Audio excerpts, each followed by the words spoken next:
నమస్తే 5 రాష్ట్రాల ఎన్నికలపై స్పెషల్ బులెటిన్ పంచతంత్రంకు స్వాగతం. బెంగాల్లో అసలు సిసలు సమరానికి కౌంట్ డౌన్ మొదలైంది. గురువారం నందిగ్రామ్ నియోజకవర్గంలో పోలింగ్ జరగనుంది. దీంతో అక్కడ ప్రచారం ముగిసింది. చివరి రోజు టీఎంసీ బీజేపీ నేతలు హోరాహోరీ ప్రచారం చేశారు. తృణమూల్ అధినేత్రి మమతా బెనర్జీ ర్యాలీలు నిర్వహించారు. పలు బహిరంగ సభల్లో మాట్లాడారు. తాను బెంగాల్ బిడ్డను అని వీల్ చైర్ నుంచే ప్రచారం చేశారు. నందిగ్రామ్ పోరాట ఘటనల్ని వివరిస్తూ 10 ఏళ్లలో తమ ప్రభుత్వం చేసిన అభివృద్ధిని వివరించారు దీదీ. తృణమూల్ నిర్వహించిన ర్యాలీలో భారీ సంఖ్యలో ఆ పార్టీ అభిమానులు పాల్గొన్నారు.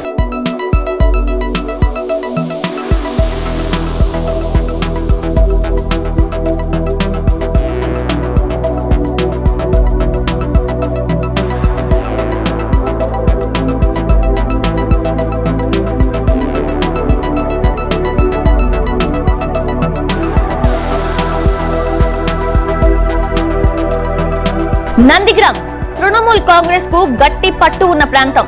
అయితే ఇక్కడ కీలక నేతగా ఉన్న సువేందు బీజేపీలోకి వెళ్లారు. సువేందు వెళ్లినా తృణమూల్ కార్యకర్తలు తనకు అండగా నిలుస్తారని మమతా భావిస్తున్నారు. ఈ నియోజకవర్గంలో ఉన్న 12% మైనారిటీ ఓట్లు తమకే పడతాయని టీఎంసీ నేతలు భావిస్తున్నారు. గాయంతో బాధపడుతున్న దీదీ వీల్ చైర్ పై నుంచి ప్రచారం చేయడంతో సానుభూతి వస్తుందని ఆ పార్టీ నేతలు భావిస్తున్నారు. అయితే బెంగాల్ ఎన్నికలను సవాల్గా తీసుకున్న బీజేపీ నందిగ్రామ్ లో మమతా బెనర్జీని ఓడించాలని లక్ష్యంగా పెట్టుకుంది. ఇక్కడ మమతా ఓడిపోతే తృణమూల్ పని అయిపోయినట్లే అని లెక్కలు వేస్తోంది. అందుకే నందిగ్రామ్ ప్రచారాన్ని ఉధృతంగా నిర్వహించింది. ప్రచారం చివరి రోజు హోంమంత్రి అమిత్ షా అనేక చోట్ల క్యాంపెయినింగ్ చేశారు. నందిగ్రామ్ అభ్యర్థి సువేందు అధికారితో కలిసి రోడ్డు షోలో పాల్గొన్నారు. అమిత్ షా ర్యాలీకి బీజేపీ కార్యకర్తలు భారీగా తరలివచ్చారు. అయితే సువేందు అధికారికి నందిగ్రామ్ లో లోకల్ లీడర్ గా మంచి గుర్తింపు ఉంది. దీదీ అధికారంలోకి వచ్చాక సువేందును ప్రోత్సహించారు. దీంతో ఆయన ఈ ప్రాంతంలో తిరుగులేని నేతగా ఎదిగారు. ఇటీవల మమతా మేనలుడు అభిషేక్ బెనర్జీతో విభేదాల కారణంగా సువేందు టీఎంసీని వీడి బీజేపీలో చేరారు. కేంద్రంలో అధికారంలో ఉన్న బీజేపీ అండదండలు నియోజకవర్గంలో తనకు ఉన్న బలగం కలిసి సువేందు ఈ లెక్కలు వేస్తున్నారు. నందిగ్రామ్ లో గెలిచి బీజేపీ మెజారిటీ సీట్లు గెలిస్తే సువేందు సీఎం అభ్యర్థి రేసులో ఉంటారు. ఎన్నికల సమరం ప్రారంభమైనప్పటి నుంచి ఆ నియోజకవర్గం పైనే అందరి దృష్టి. బెంగాల్ రాజకీయం అంతా ఆ సెగ్మెంట్ చుట్టూనే తిరిగింది. అంతటి కీలకమైన నందిగ్రామ్ లో గురువారం పోలింగ్ జరగనుంది. మరి నందిగ్రామ్ ప్రజలు దీదీకే పట్టం కడతారా లేక దాదాకు మరోసారి అవకాశం ఇస్తారా? బెంగాల్ తదుపరి ముఖ్యమంత్రి ఎవరు? మమతా బెనర్జీ మరోసారి సీఎం అవుతారా లేదా? ఈ ప్రశ్నలకు సమాధానం ఇవ్వనున్నారు నందిగ్రామ్ ప్రజలు. గురువారం జరిగే పోలింగ్ బెంగాల్ ఎన్నికల్లో కీలకం కానుంది. ఒక రకంగా బెంగాల్ భవిష్యత్ను నిర్ణయించేది ఈ నియోజకవర్గ ఓటర్లే. అందుకే తృణమూల్, బీజేపీ ఈ నియోజకవర్గాన్ని ఎంతో ప్రతిష్టాత్మకంగా తీసుకున్నాయి. తృణమూల్ కాంగ్రెస్ అధినేత్రి మమతా బెనర్జీ నందిగ్రామ్లో పోటీ చేయడానికి సిద్ధమైనప్పటి నుంచే బెంగాల్ రాజకీయం వేడెక్కింది. గత కొన్నేళ్లుగా తన పక్కనే ఉన్న సువేందు అధికారి రెబల్గా మారి బీజేపీలో చేరారు. మమతను ఓడిస్తానని సవాల్ విసిరారు. దీంతో సువేందుపై గెలిచి సత్తా చాటాలని మమత ఫిక్స్ అయ్యారు. సువేందుకు కంచుకోట లాంటి నందిగ్రామ్లో సై అంటే సై అన్నారు. అక్కడ గెలిచి సువేందుకు బీజేపీకి తన సత్తా చాటాలనుకున్నారు. సువేందుకు బలం ఉన్న నందిగ్రామ్లో మమత ఓడిపోతే ఆమె ముఖ్యమంత్రి అవకాశాలే సందిగ్ధంలో పడతాయి. ఇలాంటి సందర్భంలో సీఎం అభ్యర్థి మరో నియోజకవర్గంలో కూడా పోటీ చేయడం సహజం. కానీ మమత మాత్రం డేరింగ్ అండ్ డాషింగ్ గా నందిగ్రామ్లో తప్ప మరో చోట పోటీ చేయడం లేదు. కీలకమైన నందిగ్రామ్లో సువేందును నిలవరిస్తే ఆ ప్రభావం ఆ చుట్టుపక్కల సెగ్మెంట్లపైన ఉంటుంది. సువేందు దాదాపు 40 నియోజకవర్గాల్లో ప్రభావం చూపగలరని ప్రచారం జరిగింది. కాబట్టి అతన్ని నందిగ్రామ్కే పరిమితం చేస్తే టీఎంసీకి మిగతా చోట్ల ఎడ్జ్ వస్తుంది. అందుకే అన్ని ఆలోచించే మమత నందిగ్రామ్లో బరిలోకి దిగారు. పైగా నందిగ్రామ్లో దీదీ చేసిన పోరాటం వల్లే 10 ఏళ్ల క్రితం టీఎంసీ అధికారంలోకి రాగలిగింది. సువేందు అధికారి కేవలం గత ఎన్నికల్లో మాత్రమే ఎమ్మెల్యేగా గెలిచారు. అందుకే అన్ని అంశాలు బేరీజు వేసుకున్నాకే నందిగ్రామ్లో బరిలో నిలిచారు దీదీ. బీజేపీ ఎన్ని అస్త్రాలు ప్రయోగించినా వాటిని ఎదుర్కోవడానికి సిద్ధమయ్యారు. రాష్ట్రమంతా విస్తృతంగా పర్యటిస్తున్న మమత నందిగ్రామ్లో సోమవారం నుంచి పర్యటిస్తున్నారు. పోలింగ్ ముగిసే వరకు అక్కడే ఉంటానంటున్నారు. మరోవైపు సువేందు అధికారిని తక్కువ అంచనా వేయడానికి వీల్లేదు. గత ఎన్నికల వరకు మమతకు కుడిభుజంలా ఉన్న సువేందుకు నందిగ్రామ్లో లోకల్గా మంచి పట్టు ఉంది. ఈ నియోజకవర్గంలో గత ఎన్నికల్లో గెలిచిన సువేందు అధికారికి 67.20% ఓట్లు లభించాయి. అంతేకాక నందిగ్రామ్ అసెంబ్లీ స్థానం ఉన్న తూర్పు మిడ్నాపూర్ జిల్లాలో అధికారి కుటుంబానికి మంచి పలుకుబడి ఉంది. సువేందును స్థానికుడిగా, మమతా బెనర్జీ బయట నుంచి వచ్చిన నాయకురాలిగా బీజేపీ ప్రచారం చేస్తుంది. నందిగ్రామ్ సంగ్రామం తర్వాత సువేందుకు మమత పూర్తి స్వేచ్ఛనివ్వడంతో ఆ ప్రాంతంలో బలమైన నాయకుడిగా ఎదిగారు సువేందు. అయితే మమత మేనల్లుడు అభిషేక్ బెనర్జీ అధికార యంత్రాంగాన్ని శాసించడం మొదలెట్టాక సువేందు క్రమేణా తృణమూల్కు దూరమయ్యారు. నందిగ్రామ్ నియోజకవర్గంలో బీజేపీ, టీఎంసీ నువ్వా నేనా అన్నట్లుగా పోరాడుతున్నాయి. దీంతో ఇక్కడ ఎన్నికల ప్రచారం కూడా ఉధృతంగా సాగింది. దీది సువేందు ఒకరిపై మరొకరు తీవ్ర విమర్శలు చేసుకున్నారు. సువేందు నమ్మకద్రోహి అంటూ మమత మండిపడ్డారు. అటు మమత వ్యవహార శైలిపై సువేందు విమర్శించారు. గతంలో మమత సాదాసీదాగా జీవించేవారని, ఇప్పుడు ఆమె జీవన శైలి పూర్తిగా మారిందని సువేందు విమర్శించారు. అప్పట్లో ఆమె కారు వాడేవారు, ఇప్పుడు హెలికాప్టర్లో ప్రయాణిస్తున్నారు. మొదట్లో ఆమె చీర ధర 400గా ఉండేది, ఇప్పుడది కాస్త 6000కు చేరిందని సువేందు ఫైర్ అయ్యారు. ఇటు నందిగ్రామ్లో విస్తృతంగా పర్యటించిన మమతా బెనర్జీ కేంద్ర ప్రభుత్వ తీరుపై గర్జించారు. తనపై దాడి చేయడానికి ఉత్తరప్రదేశ్ బీజేపీ నుంచి గూండాలను రప్పిస్తున్నారని బీజేపీపై మండిపడ్డారు. వారి దాడులను తాను సింహంలాగా ఎదుర్కొంటానంటున్నారు మమత. నందిగ్రామ్ పోరాటం మమత రాజకీయ ప్రస్థానాన్ని మలుపు తిప్పింది. అదే చోట ఇప్పుడు గట్టి పోటీని ఎదుర్కొంటున్నారు మమత. మరి అప్పటిలాగానే ఇప్పుడు కూడా గెలిచి నిలుస్తారా, లేక ఎక్కడ ఉత్తానం మొదలైందో అక్కడే పతనమవుతుందో చూడాలి. అయితే నందిగ్రామ్లో బీజేపీ నేతలపై విరుచుకుపడ్డారు మమతా బెనర్జీ. బీజేపీ వాళ్లకు బెంగాల్ అని అనడం కూడా రాదంటూ వెటకారంగా మాట్లాడారు. ప్రభుత్వ రంగ సంస్థల్ని అమ్ముతున్న బీజేపీ నేతలు తన సర్కార్లో అవినీతి జరిగిందంటూ ప్రచారం చేస్తున్నారని మండిపడ్డారు. बीजेपी तो बांग्ला बोलते पारे ना, बोले बंगाल और बोले सोनार बांग्ला करबे, सोनार बांग्ला। सोना माने की একটা বলতে পারে না, লোকের কানে শুনে শুনে এসে সোনার বাংলা করে। और ममता जी को दिखाएंगे उन्होंने कुछ नहीं किया, सब भ्रष्टाचार किया। बोले भ्रष्टाचार का ठाकुर दादा पूरा सब कुछ खा लिया और बहुत बड़ा बड़ा बात करते हैं। दंगा करके लोग मारा, नोटबंदी किया, लॉकडाउन किया, बैंक बंद किया, राइफियरेंस प्राइवेटाइज कर दिया, रेल बंद कर दिया, कोल बंद कर दिया, सेल बंद कर दिया, बीएसएनएल बंद कर दिया, सबको जवान बंद कर दिया, मुख बंद कर दिया, मीडिया को भी मुख बंद कर दिया। ఇక ఎన్నికల్లో గెలుపు కోసం పార్టీలు అన్ని ప్రయత్నాలు చేస్తున్నాయి. సోషల్ మీడియాలో వైరల్ చేయడానికి వివిధ రకాల యానిమేషన్లను రూపొందించాయి. అడవి బిడ్డలను దోచుకోవడానికి వచ్చిన వారిగా బీజేపీ నేతల్ని చిత్రీకరించింది దీదీ శిబిరం. కమలం నేతల నుంచి వారిని కాపాడే రాయల్ బెంగాల్ ఆడపులిగా మమతాను చిత్రీకరించారు. మరోవైపు ఓట్ల కోసం నాయకులు రకరకాల ఫీట్లు చేస్తున్నారు. ఈ ట్రెండ్ తమిళనాడులో ఎక్కువగా కనిపిస్తోంది. మంత్రి కామరాజు వినూత్న రీతిలో ప్రచారం నిర్వహించారు. నన్నిలం అసెంబ్లీ నియోజకవర్గం నుంచి అన్నాడీఎంకే అభ్యర్థిగా బరిలో దిగిన ఆయన పొలాల్లో వరి నాట్లు వేస్తున్న మహిళలను ఓట్లు అడిగేందుకు వెళ్లారు. అక్కడ వారితో కలిసి కాసేపు సరదాగా నాట్లు వేశారు.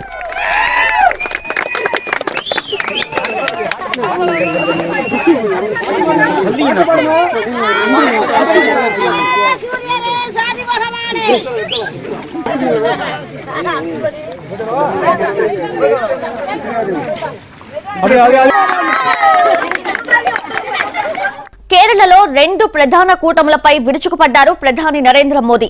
యూడీఎఫ్, ఎల్డీఎఫ్ అధికారాన్ని పంచుకుంటూ రాష్ట్రాన్ని నిండా ముంచేస్తున్నాయన్నారు ప్రధాని. పలక్కాడ్లో పోటీ చేస్తున్న మెట్రోమాన్ శ్రీధర్ తరఫున మోదీ ప్రచారం చేశారు.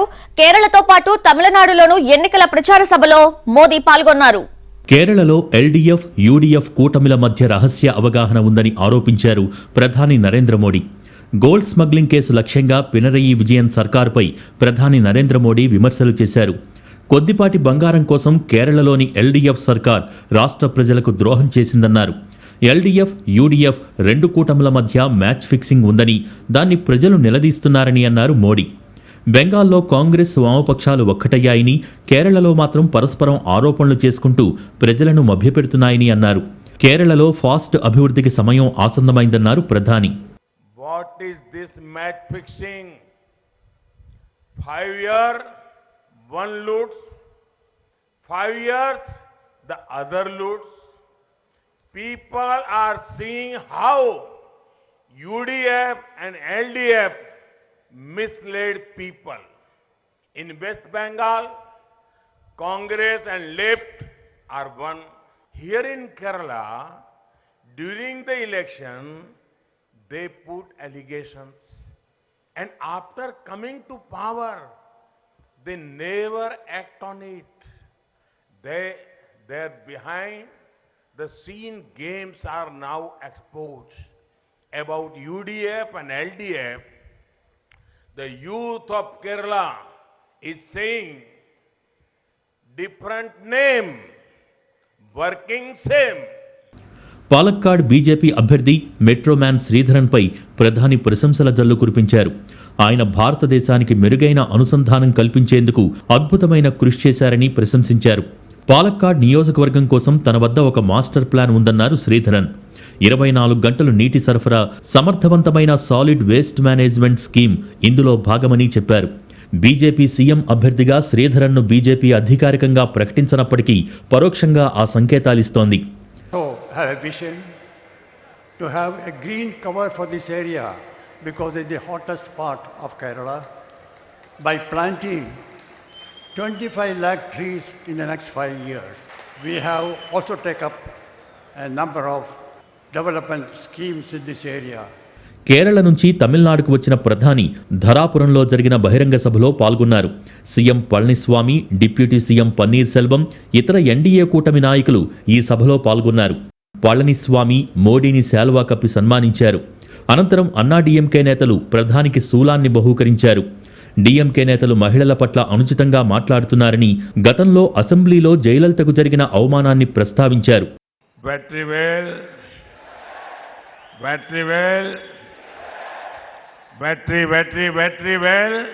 Vanakkam. He too made horrible remarks. DMK has done nothing to stop him. Never forget 25th March 1989. 25th March 1989. In the Assembly of Tamil Nadu, how did DMK leaders treat Amma Jayalalitha ji?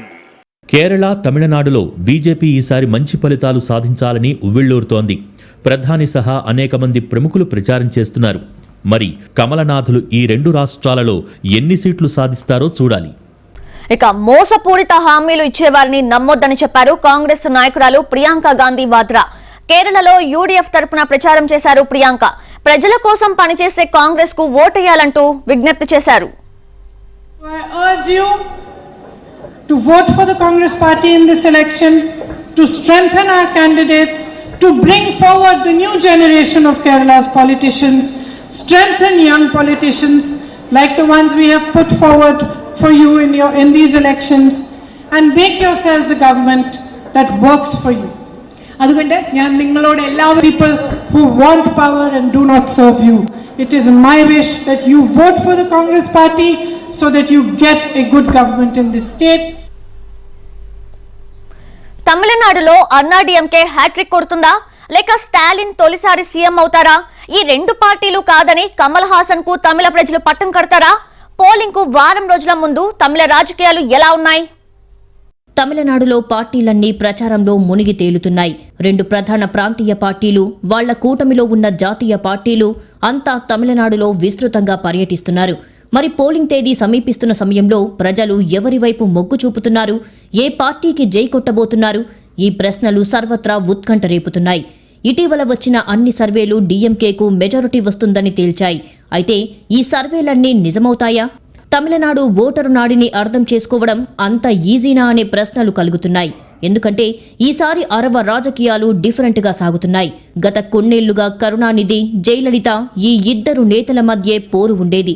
అయితే DMK లేకపోతే అన్నాడీఎంకేను ప్రజలు ఏకపక్షంగా గెలిపించేవారు. కానీ ఈసారి ఆ 2 లేకుండా జరుగుతున్న తొలి ఎన్నికలు. అంతేకాకుండా ఏ సెంటిమెంట్ ప్రధానంగా కనిపించడం లేదు.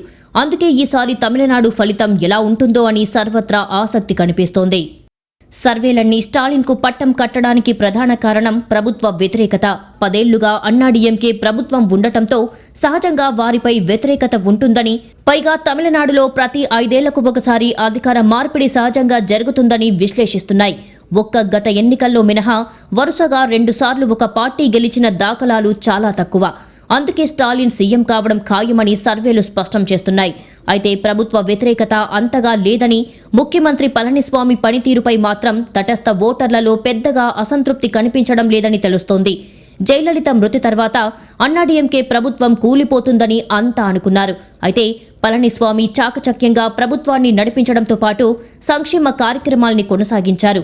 కోట్లాది రూపాయల్ని సంక్షేమ పథకాలకు కేటాయించి అమలు చేశారు. అందుకే ఈ ఎన్నికలు నువ్వా నేనా అన్నట్లుగా జరుగుతున్నాయని విశ్లేషకులు అభిప్రాయపడుతున్నారు. ఇప్పటి వరకు తమిళనాడులో హ్యాట్రిక్ కొట్టిన ఏకైక సీఎం ఎంజీఆర్. ఆయన తర్వాత కరుణానిధి కానీ, జయలలిత కానీ ఆ రికార్డును కొట్టలేకపోయారు. ఇప్పుడు తమ పార్టీ వ్యవస్థాపకుడి రికార్డును తాము సమం చేయాలని అన్నాడీఎంకే చూస్తోంది. ఇటు డీఎంకే మాత్రం మార్పు రావాలని, తమకు అవకాశం ఇవ్వాలని అన్నాడీఎంకే నేతలు అవినీతిలో కూరుకుపోయారని ప్రచారం చేస్తోంది. గత లోక్సభ ఎన్నికల్లో 39కి 38 స్థానాలు గెలవడంతో ఆ ఫలితాల్ని అసెంబ్లీ ఎన్నికల్లోనూ రిపీట్ చేయాలని ప్రయత్నిస్తోంది. అయితే లోక్సభ ఎన్నికలు జరిగిన 2 ఏళ్ల తర్వాత జరుగుతున్న అసెంబ్లీ ఎన్నికల్లో పరిస్థితులు మారాయి. అప్పట్లో అమ్మ మృతి నుంచి అన్నాడీఎంకే ఇంకా కోలుకోలేదు. పైగా పళనిస్వామి పార్టీపై పూర్తి పట్టు సాధించలేదు. ఈ 2 ఏళ్లలో ఆయన ప్రభుత్వాన్ని సుస్థిరంగా కొనసాగించడంతో పాటు పార్టీలో ఎక్కడా అసంతృప్తి అనేది లేకుండా చూసుకున్నారు. అంతేకాకుండా ఈ ఎన్నికలకు వ్యూహాలు రచించడం, మిత్రపక్షాలకు సీట్ల కేటాయింపు విషయంలోనూ పళనిస్వామి ఎంతో నేర్పుగా వ్యవహరించారు అనే భావన ఉంది. అంతేకాకుండా ఇటీవల ఎన్నికల ప్రచారంలో డీఎంకే నేత రాజా తనపై చేసిన వ్యాఖ్యల్ని తనకు అనుకూలంగా మలుచుకోవడంలోనూ పళనిస్వామి సక్సెస్ అయ్యారు. తాను పేద కుటుంబం నుంచి వచ్చానని, తనపై డీఎంకే నేతలు చేస్తున్న వ్యాఖ్యల్ని ప్రచారం చేస్తూ సానుభూతి పొందే ప్రయత్నం చేస్తున్నారు. స్టాలిన్ ముందు పళనిస్వామి తేలిపోతారని మొదట అంతా అనుకున్నప్పటికీ ఎడప్పాడి మాత్రం స్లో అండ్ స్టడీగా వెళ్తూ డీఎంకేకు చుక్కలు చూపిస్తున్నారని రాజకీయ వర్గాల్లో చర్చ జరుగుతోంది. తమిళనాడులో ఓటర్లను ప్రభావితం చేసేవి మేనిఫెస్టోలు. ఈ ఎన్నికల్లో డీఎంకే, అన్నాడీఎంకే పోటాపోటీ హామీలు ఇచ్చాయి. అన్నాడీఎంకే మేనిఫెస్టోలో రేషన్ కార్డుదారులకు సంవత్సరానికి 6 సిలిండర్లు, కుటుంబ మహిళా పెద్దలకు నెలకు 1500 నగదు, ఉచిత కేబుల్ కనెక్షన్, అమ్మ వాషింగ్ మెషిన్, ఇంట్లో ఒకరికి ప్రభుత్వ ఉద్యోగం, పెట్రోల్, డీజిల్ ధరల తగ్గింపు తదితర హామీలు ఇచ్చింది. ఇటు డీఎంకే కరోనా బాధిత కుటుంబాలకు 4000 నగదు, నీట్ రద్దు తదితర 501 హామీలు ఇచ్చింది. గత 10 ఏళ్లలో అనేక సంక్షేమ పథకాలు అమలు చేసినందువల్ల వాటి లబ్ధిదారులు తమకే పట్టం కడతారు అని పళనిస్వామి భావిస్తున్నారు. అయితే సంక్షేమ పథకాలు అందని వారు తమకు అవకాశం ఇస్తారని స్టాలిన్ అంచనా వేస్తున్నారు. ఇన్నాళ్లు డీఎంకే, అన్నాడీఎంకే పార్టీలే అధికారంలో ఉన్నాయని, ఈసారి కొత్త వారికి అవకాశం ఇవ్వాలని కొందరు ఓటర్లు భావిస్తున్నారు. కమల్ హాసన్ నేతృత్వంలోని 3వ కూటమి వారికి ప్రత్యామ్నాయంగా కనిపిస్తోంది. ఉచిత హామీలను నమ్మి మోసపోకుండా ఉపాధి, స్వయం సమృద్ధి సాధించేలా చేసేవారికి ఓటెయ్యాలని కమల్ కోరుతున్నారు. అయితే సంస్థాగతంగా పార్టీ నిర్మాణం జరగకపోవడం, డీఎంకే, అన్నాడీఎంకే పవర్ పాలిటిక్స్ ముందు కమల్ ఏ మేరకు నిలబడతారనేది చూడాలి. ఇక చెన్నైలోని తాంబరంలో ఎంజీఆర్ గెటప్ లో ఓ చిన్నారి ఆకట్టుకున్నాడు. తలపై తెల్లని టోపీ, నల్లని కళ్లద్దాలు ధరించి ప్రచారంలో స్పెషల్ అట్రాక్షన్ గా నిలుస్తున్నాడు.